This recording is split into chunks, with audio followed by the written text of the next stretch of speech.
Hello, this is Randall Craig here. Today we're going to be talking about two things: 4 career paths and 4 end results.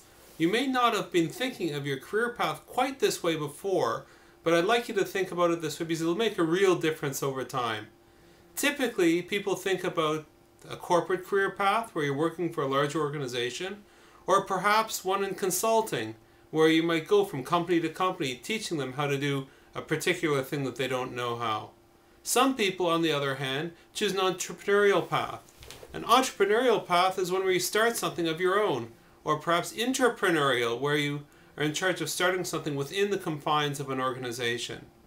I'd like to talk about a fourth path that maybe you hadn't considered before, and that's a portfolio career.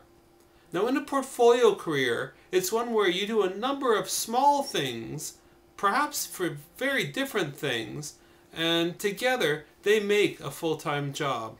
For example, in my case, I run Pine Tree Advisors. That takes about half of my time. The other half of my time is spent speaking to large groups as a professional speaker. I also spend time at the Schulich School of Business 1 day a week.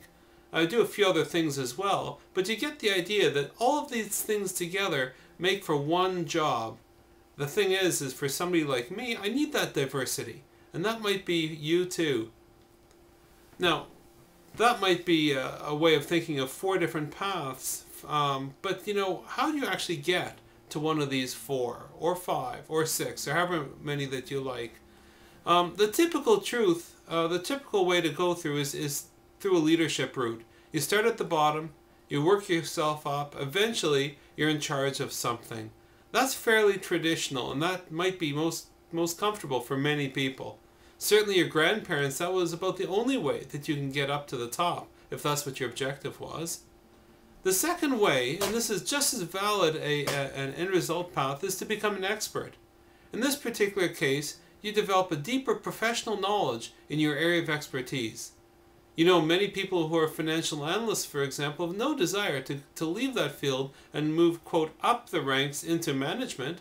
Same thing with successful people in sales. Often they love the thrill of a sale, but going into sales management takes them away from something they love most. Becoming an expert and developing that deeper sense of expertise is what makes you really second to none in your particular area.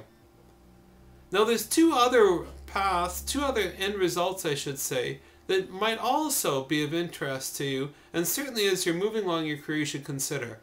One is a generalist. And a generalist is somebody whose greatest joy is developing and broadening their knowledge over the time. And as they understand how different bits and pieces fit together, that's the value that they add.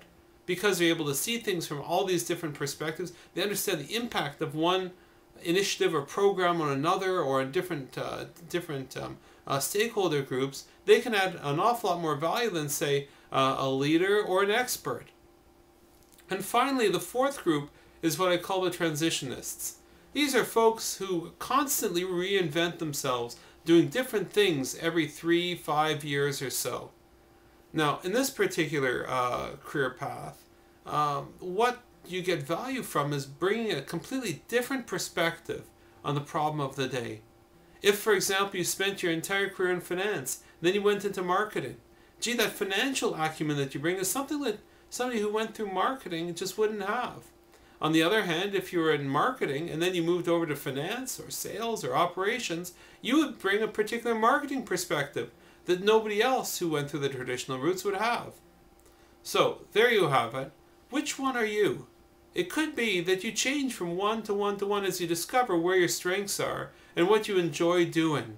So, 4 paths, 4 end results. Listen, whatever you choose to do, there's no wrong answer, but making sure that at least you're mindful of the alternatives is half of what you want to do. This is Randall Craig for Pine Tree Brain Trust and Make It Happen Tip Sheet. I hope you enjoyed this session.